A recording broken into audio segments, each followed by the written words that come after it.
It has been a while since I have been in Lavni. And, well, some of you are well aware that I have been on a misadventure of Lavni's own making. I will, for those just entering this story and looking perplexed at the colorfully dressed bards standing where their colorfully dressed professors usually appear, briefly summarize the events that led to this moment, and then I will get to reporting on my findings.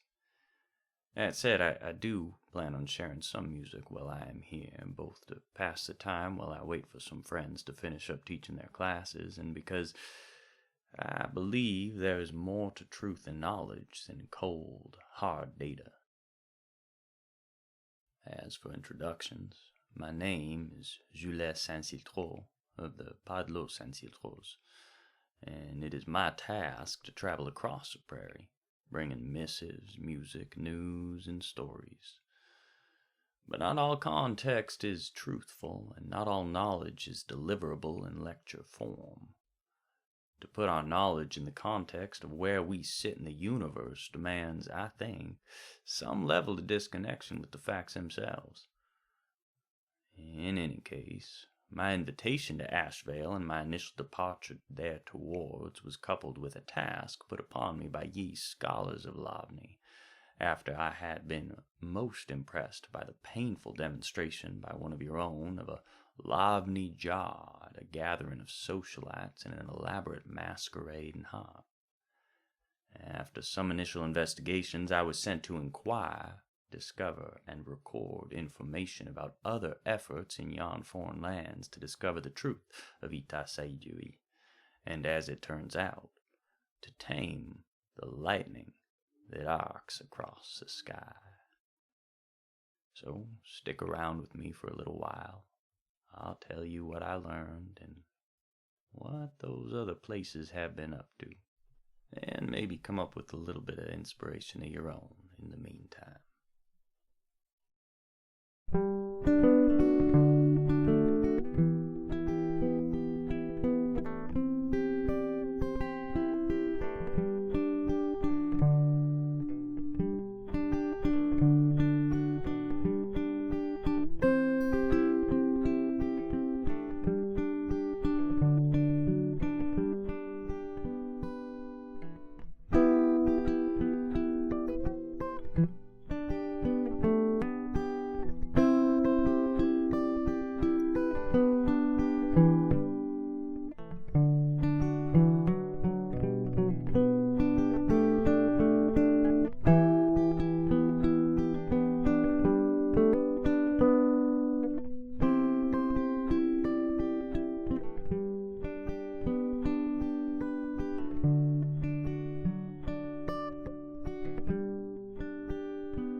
There's a voice that pulls me stumbling through a symphony, and the less of it I need, the more I get, till I'm swept up by the shape of all the centuries, like an echo in the chambers of my chest. I think she fears I'll be a servant to my history, or worse, a slave to someone else's misplaced doubts. So I try too hard to kill what's out to kill me, till I'm blind and hiding in the lion's mouth, and the words she aches to hear pour through my canyon. They're singing in the caverns of my limbs. Though I do my best to try to understand them, they only follow me like vultures in the wind.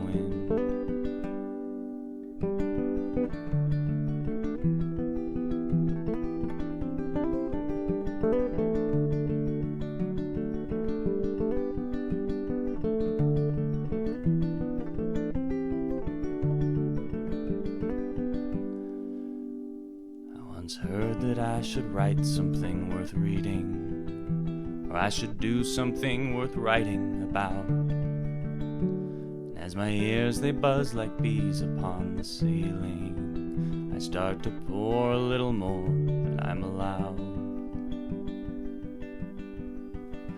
I said our hearts know deeper seasons than our memories. She said this harvest might sustain us for a year. All the thousand ways the world could tempt me, I've never met a fiercer fighter than her fear. As I try to breathe the air that she's breathing, we dance a lightless dance upon my floor. I'm burning to tell her she's all I'm needing, but I'm drowned out by all the noise outside the door.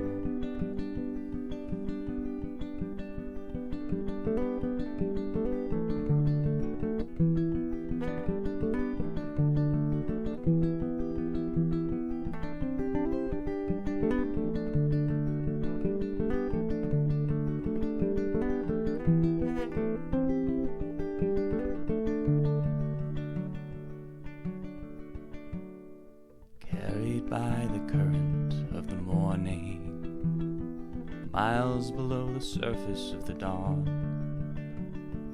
This is not the place that I was born in. Doesn't mean it's not the place where I belong.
She had eyes like dirty emeralds and hair like melted gold.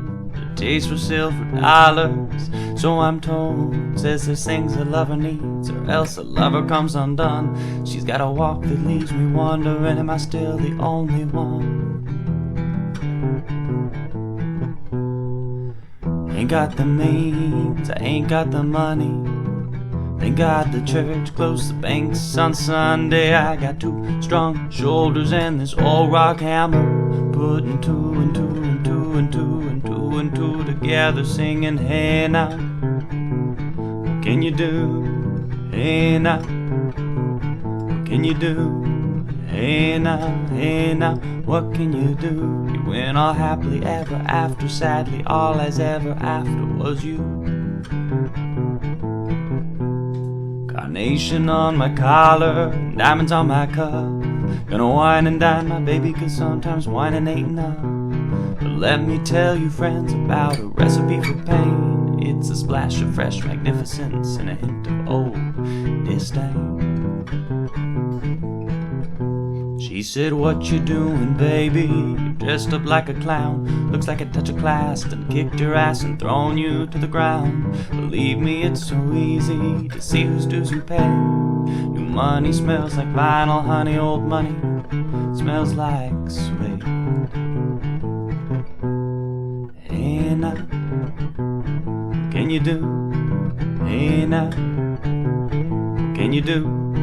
Hey now, what can you do? You went all happily ever after, sadly all as ever after was you. I said, why you talking crazy, baby? I bought these things for you. She said, you're throwing around your money like you just robbed a bank or two. I said, maybe I've been working hard, maybe had some luck, maybe we should go before the maitre d' hears us. So I stood up in a fluster, I went up front to pay. She went back to the powder room to powder up her face. Well, I guess she found the telephone, I guess she found the time. As I picked up the dinner check, sweet honey dropped the dime. Singing, hey now, what can you do? Hey now, what can you do?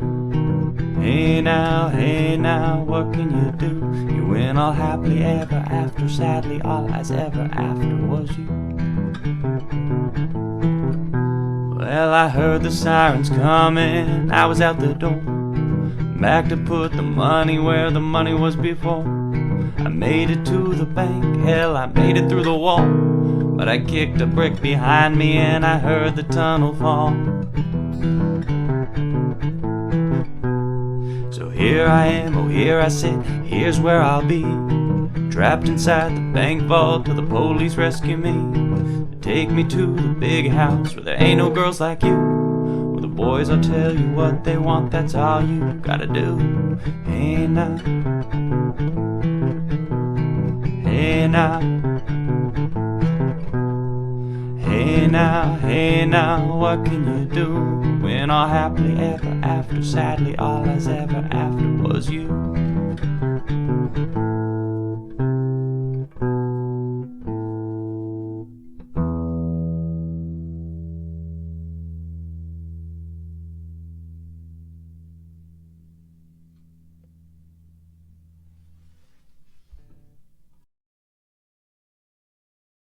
Well, having yesterday recounted the experiments that brought me to interest in this subject, I will skip ahead to the parts of my journey that might have more novelty for students of the subject. From Vinland, I traveled east to the Sablethorn, on my way to Ashvale for the grand rendezvous of nations that I had been invited to, and had the good fortune of meeting some members of the woods who would become good friends in the coming weeks, and I traveled with them for the rest of our journey to Ashvale. A few days prior to our arrival, we were in a large open valley holler. The woods were struck by a great thunderstorm. I was discussing my investigative mission with a pair that claimed to be father and son, though admittedly my eyes detected a slight absence of familial or even kin resemblance. In any case, upon hearing my accounting of scientific experiments and remarking upon the warning static that appears before lightning strikes, the pair's eyes lit up, and near on the same time they appeared overcome by a shared inspiration, and began running from the campfire, gathering items from around the camp. Together they created a kite, kind you would fly on the wind, and they had attached some small bits of copper and iron to it, inspired perhaps by the Galvani's experiments. They beckoned me to join them, and join them I did not, but I did accompany them as far as the edge of the clearing, where they had spun out their kite far into the sky in the open space between the trees.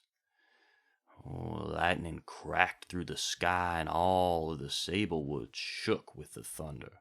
And lo, before long, a streak of pure luminescent power blasted forth from the firmament, and grasped hold of the high-flying fabric apparatus, and I was awe-struck by the Vulcanian castigation that pulsed a streak of arcane puissance into the fabric, and shimmered down the line that held the kite aloft, till it reached Jamethus' hand, clutching the kite cord.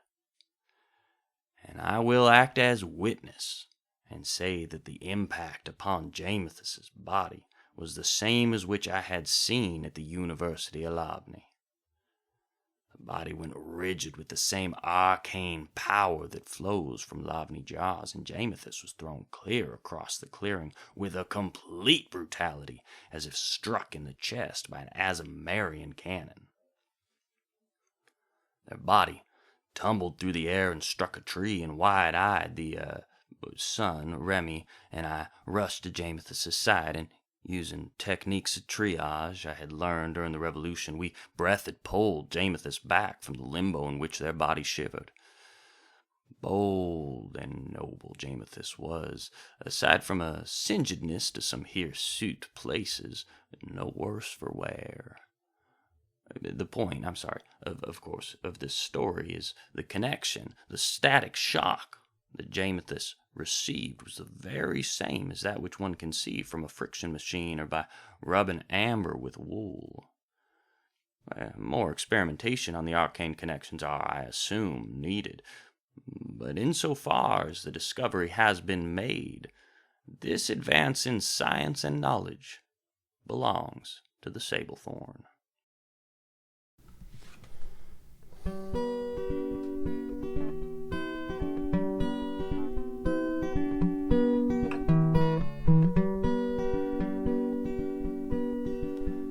I'm a stone's throw from the mill, and I'm a good walk to the river. When my working day is over, we'll go swim my cares away. Put your toes down in the water and a smile across your face. Tell me that you love me, my lovely Lady May. See, I ain't the sharpest chisel that your hands have ever held.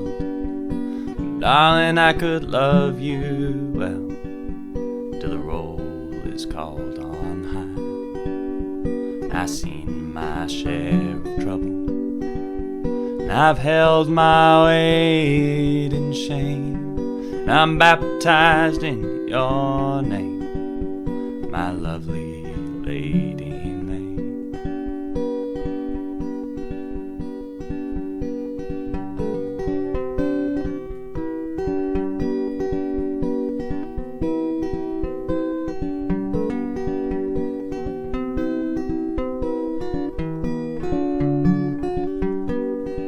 Or the wind can leave you shivering as it waltzes o'er the leaves.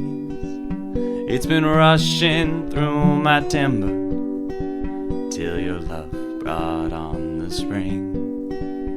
Now the mountains all are blushing, and they don't know what to say, except a good long line of praises for my lovely Lady May. Now I ain't the toughest hickory that your axe has ever felled, and I'm a hickory just as well. I'm a hickory all the same. I come crashing through the forest as you cut my roots away, and I fell a good long way for my lovely Lady May.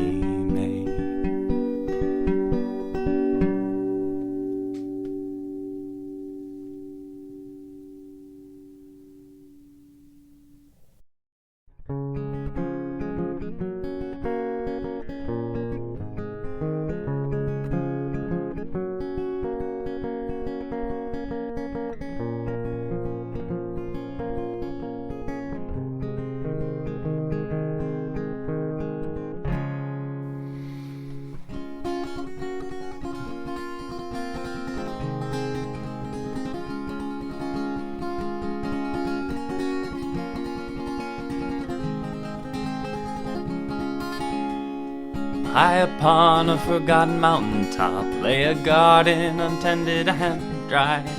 'Twas a yard that hadn't felt children's feet running, for the mother long ago taught her children how to fly. Within a simple cabin untouched by industrial hands sat the aged mother in her home. You can't escape the picture frames, there's too many, she said, they keep me from being all alone.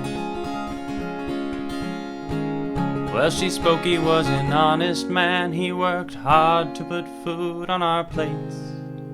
And We had more babies than we had arms. We struggled all our lives, but the rewards were great.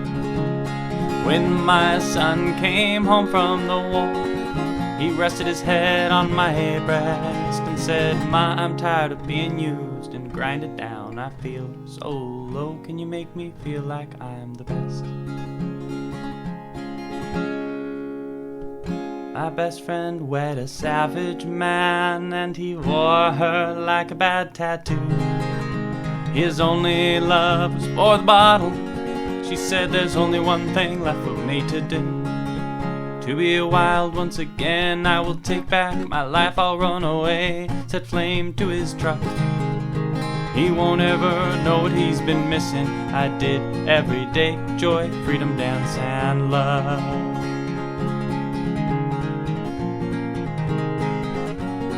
Dance and love. These are the stories this mother spoke to me as I brought her garden back to grow. I was rewarded with a warm meal, and tales never heard. Some call it poverty, but they'll never know. She said, "All I got's my stories and this old guitar. My crops have all come and gone away. Got a head full of recipes enticing to the taste, and a liking to wake up and greet the day.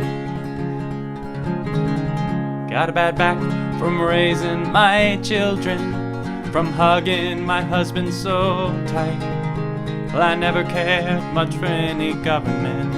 Got the prairie when I feel the time is right. Singing, I'm the richest I will ever be. I embrace the world I have all around me. So sing a dying song and slap your knee. Have a taste of true anarchy.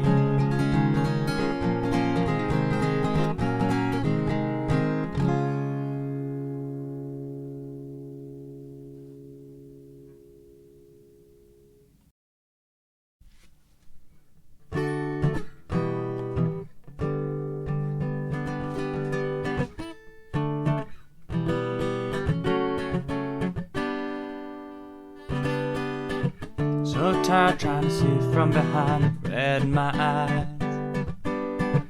No better version of me I could pretend to be tonight. So deep in the swill with the most familiar swine, for reasons wretched and divine.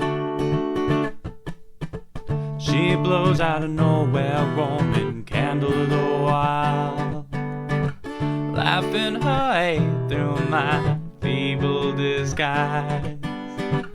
Or the version of me I would rather be tonight.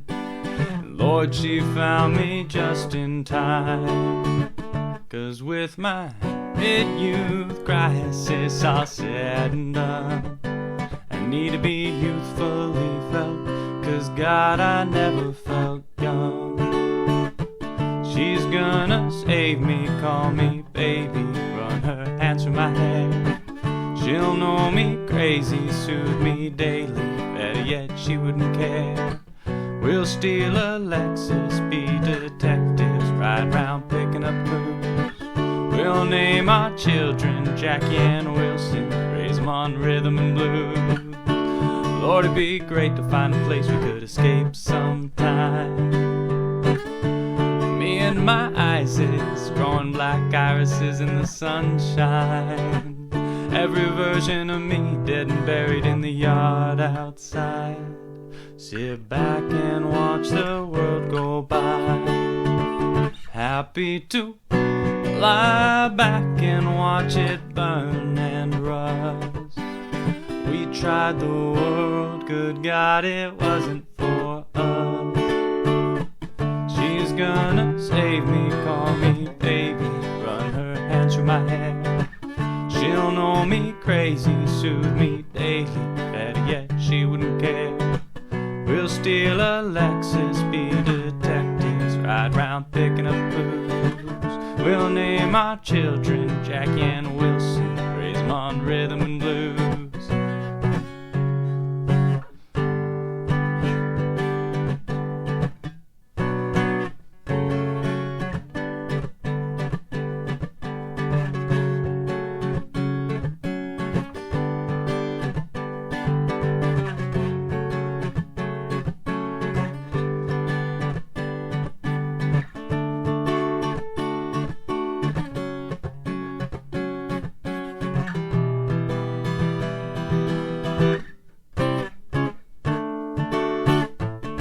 clean from the dream last night, let my mind reset. Looking up from a cigarette, she's already left. Start digging through the yard for what's left of our little vignette, for whatever poor soul is coming next. She's gonna save me, call me baby, run her hands through my hair. She'll know me crazy, soothe me daily, better yet she wouldn't care. We'll steal a Lexus, be detectives, ride round picking up clues.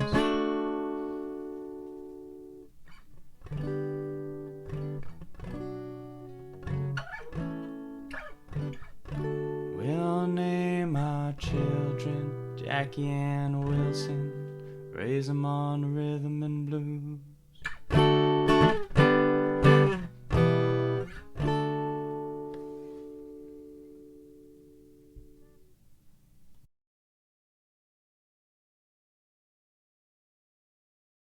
I once saw a sunset so vivid and warm, I swore it was perfect. I once had a lover, I'm not sure that I'll recover, but I know it was worth it. Then last night in the car, falling raindrops looked like stars of some incalculable speed. Then later my friend said, good to see you again, this is a home to me. So I wrote a song, I called it the love of my life. Said don't be gone long, it now sings me to sleep every night. And I never learned a lesson staring at my own reflection, but sometimes it seems useful. So I loosen my heartstrings in high hopes to start to find something truthful. Cynicism isn't wisdom, it's a lazy way to say that you've been burned. It seems if anything you'd be less certain after everything you've ever learned.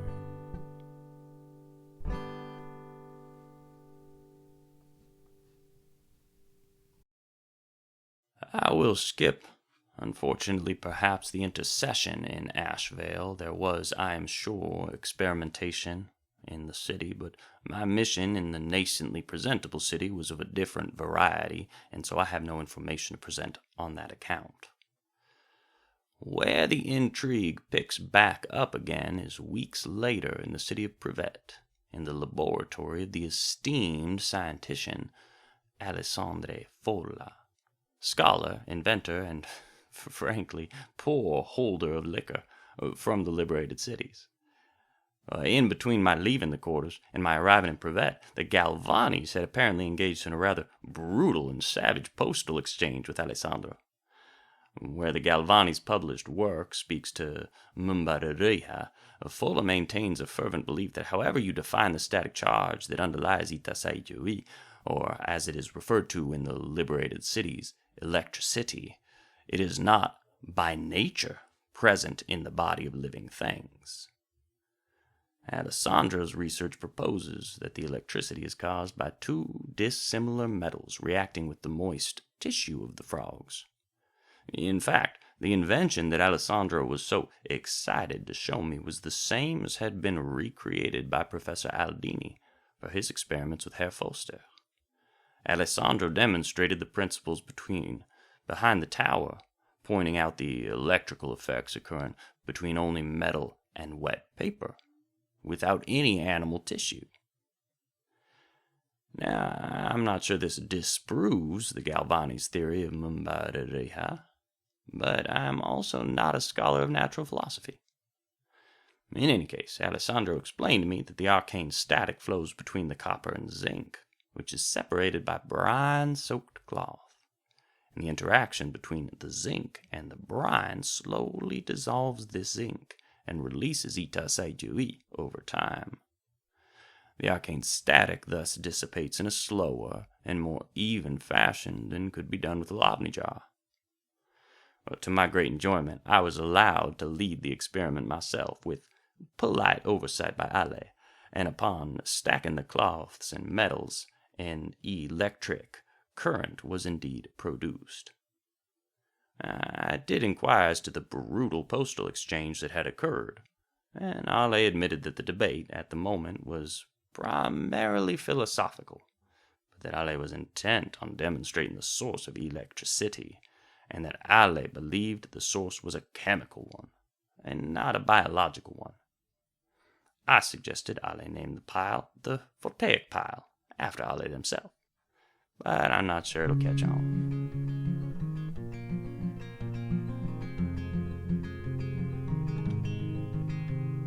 He opens his eyes, falls in love at first sight with the girl in the doorway. What beautiful lines, how full of life after thousands of years. What a face to wake up to. He holds back a sigh as she touches his arm. She dusts off the bed where till now he's been sleeping under miles of stone. The dried fig of his heart under ice and bone starts back to its beating.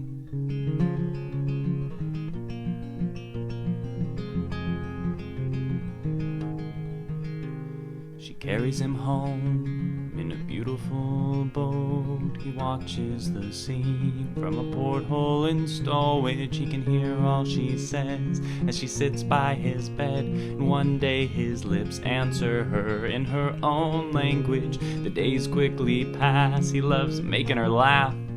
The first time he moves, it's her hair that he touches. She asks, "Are you cursed?" He says, "I think that I'm cured."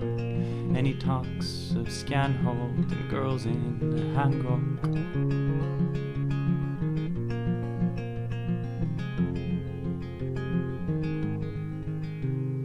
Poor Liberty laid in a glass-covered case. He pretends he is dead. People crowd round to see him, but each night she comes round, and the two wander down the halls of the tomb. She calls a museum. Often he stops to rest, but then less and less. Then it's her that looks tired, staying up asking questions. He learns how to read from the papers that she's writing about him, and he makes corrections.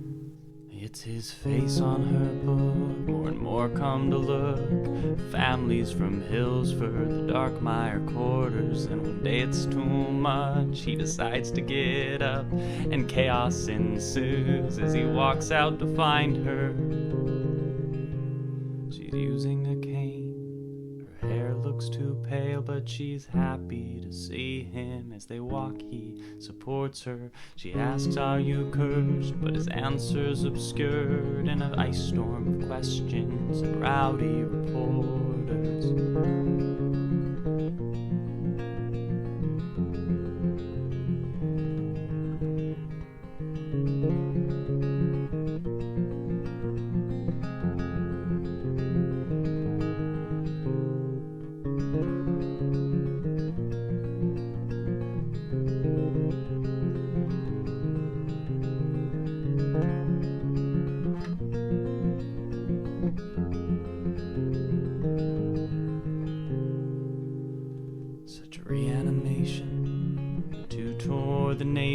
He gets out of limos, he meets other women, and he speaks of her fondly, their nights in the museum. But she's just one more rag now, he's dragging behind him. She stops going out, she just lies there in bed, in hotels and whatever towns they are speaking. Then her face starts to set, her hands start to fold, and one day the dried fig of her heart stops its beating.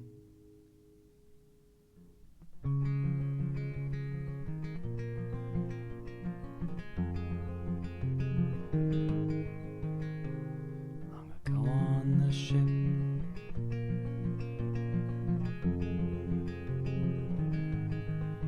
she asked, "Are you cursed?"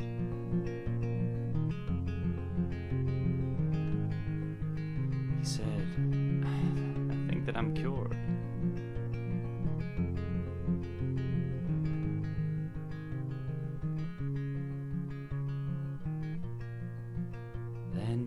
kissed her and hoped that she'd forget that question.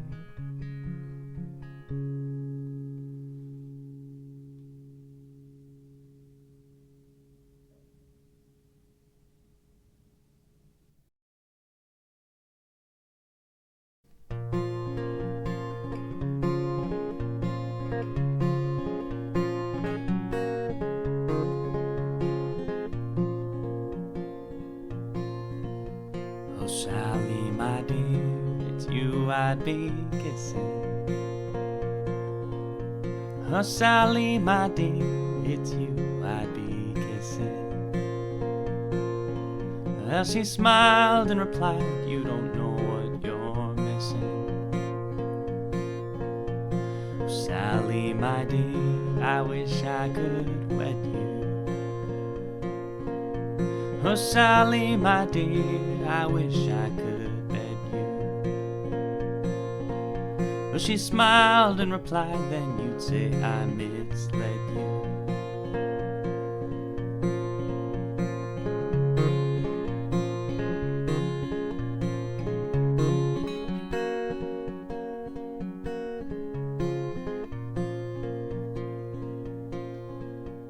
If all the young men were hares on the mountain, if all the young men were hares on the mountain, how many young girls would take guns and go hunting? How many young girls would take guns and go hunting?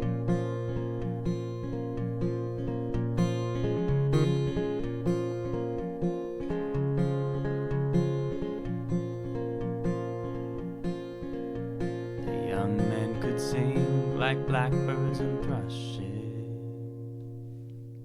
If the young men could sing like blackbirds and thrushes, well, how many young girls would go be in the bushes? If all the young men were fish in the water, if all young men were fish in the water, how many young girls would undress and dive after? How many young girls would undress and dive after?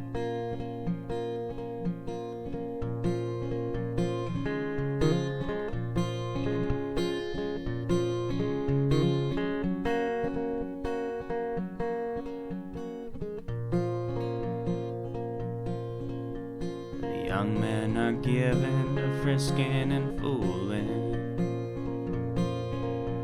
The young men are given to frisking and fooling. Hell, I'd leave them alone and attend to your school. Best to leave them alone and attend to your school.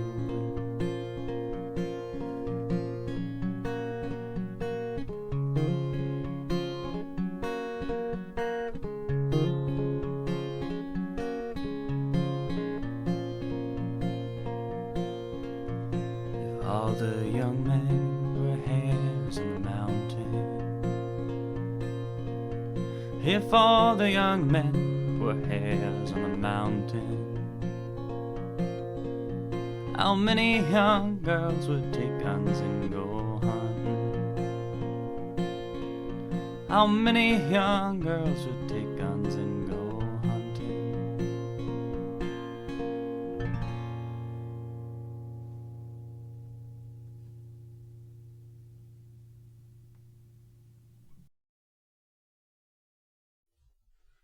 My final stop in the liberated cities was not in Vermilion to see some of the original Lavni or perhaps Vermilion jars, but instead to the beautiful high-rising towers of Port Liberty, where I met with a Sir Humphrey Davy, a friend and colleague of Alley's. Sir Humphrey Davy was engaged in using Alley's voltaic pile to introduce electrical current through different materials to discover the result. When I had arrived, he had just set up an experiment that he said tended to thrill visitors to the University of Port Liberty, particularly those of wealthy supporters of the university's studies. And so sat was I in a darkened room in the university library as Sir Davy hooked up rods and began piling metals in brine-soaked cloth. As the guests set themselves to watch, Sir Davy connected Ollie's pile to the rods, and the space between them was set to glow with the power of the sun. The blinding light caused me to cover my eyes, and indeed Sir Davy was beset with spectacles that had been charcoaled or smoked in such a way to block the light entering them. The other guests in attendance were as dazzled as I was, and as the room lit up like the brightest noon from this artificial sun, gasps trickled out from around me. It was an artificial but scientific light, and it was dazzling.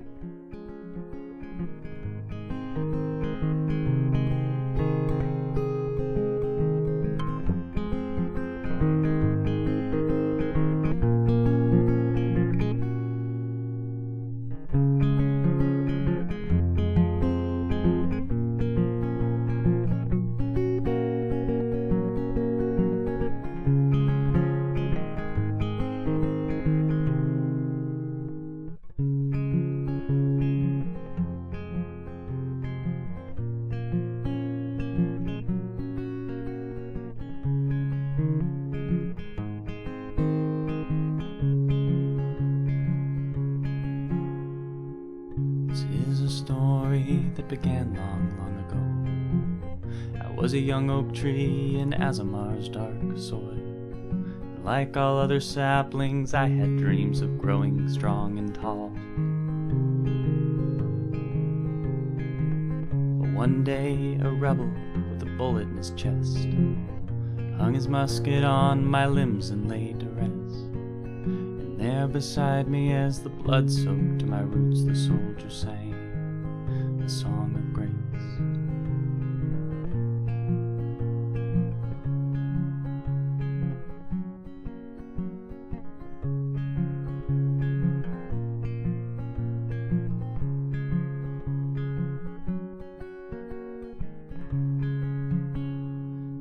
A heavy musket bowed me over to the ground. 2 years I stayed this way till the musket fell. In this manner for 100 years I grew all my dreams, not meant to be. And one day 2 men came with a crosscut saw. They spoke of how my arch would hold a weight so strong, and I feared not the blade for such a worthy cause. And so I fell, I gladly fell.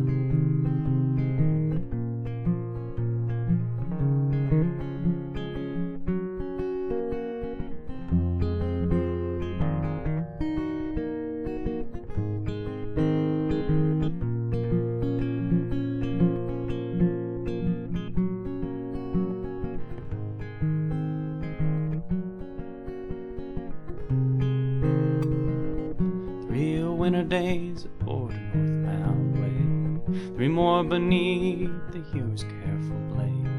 And while he worked, he praised my rich red grain. Perhaps it was the soldier's blood that day. Now I'm the wooden arch that holds a mighty bell.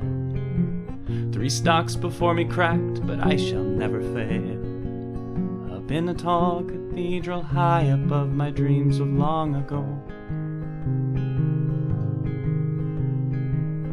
On Sunday mornings when I hear that sweet refrain, I see the soldier's face like it was yesterday, calling grace from heavens with that song he softly sang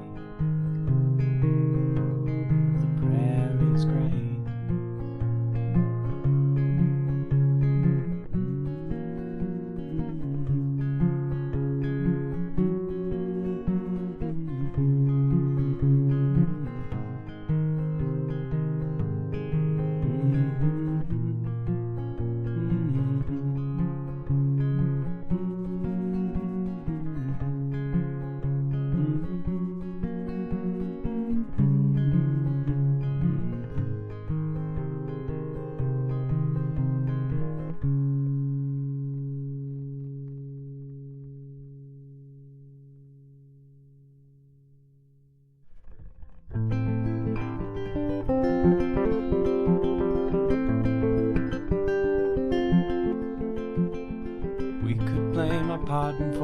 fact that I'm not starting all my mornings at the time they ought to start. And I could summon up the sisterhood, cry leave me out of widowhood. That is melodrama on my part.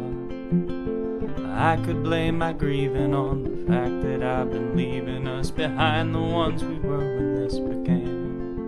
But I have rose-tinted us ruby, and I conjured up a new me who bent freely to an early molded man. But we bent and we broke, and I meant what I spoke, and the blame game does not produce a winner. We went as far as we could go, we had to go that far to know we had nowhere left to aim, and no one to blame but the moon's wax and wane, the turn of the tide. The moon's wax and wane, and the turn of the tide.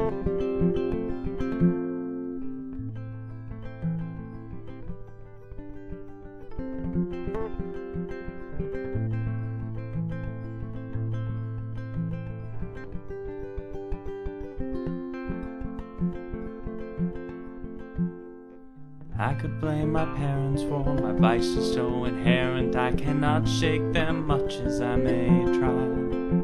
But how much have I inherited or picked up since I was a kid? That nature versus nurture paradigm. I could blame my turns that I take on the decisions my head makes and trace each error right back to my heart. But is it broken cause you toyed with it, or was it formed a little crack that grows each year further and further apart? We love and we lose and we lash out and we bruise, and the name of the game is just the living. We go as far as we can go, we gotta go that far to know we have everything to gain and no one to blame. But the moon's wax and wane, turn of the tide. The moon's wax and wane, turn of the tide.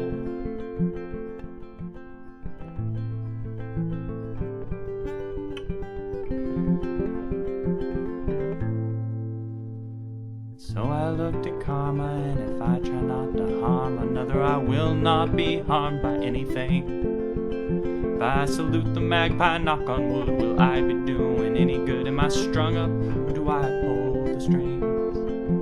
Well, the flat that cling too tightly till my dreams come back and bite me. Am I trying to make a science of an art? Will the very fate I wish to move be the one that I'm doomed by, thinking I can steer this crazy cart? But I live and I learn and I light and I burn until the flame simmers down to a spark.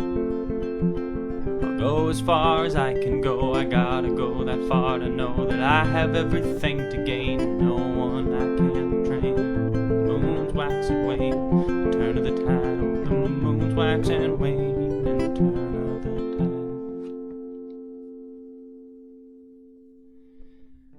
I never said it was your fault, I only wanted to blame someone. I never said it was your fault. Oh, I never said that it was your fault. I only wanted to blame someone. I never said it was your fault. Moon's wax and wane, turn of the tide. Moon wax and wane, turn of the tide. The moon's wax and wane, turn of the tide.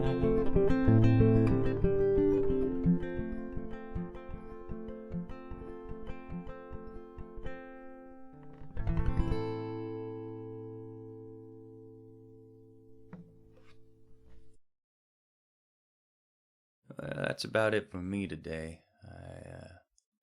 I got places to be and people to see and a show to play in Bourbon later. But I am back on my way to Asheville now. So for those of you who have received an invitation or are planning on following the flotilla north, at least to the outskirts, in celebration and excitement over the festival, perhaps I will see you on the road. And if not, well, keep on keeping on.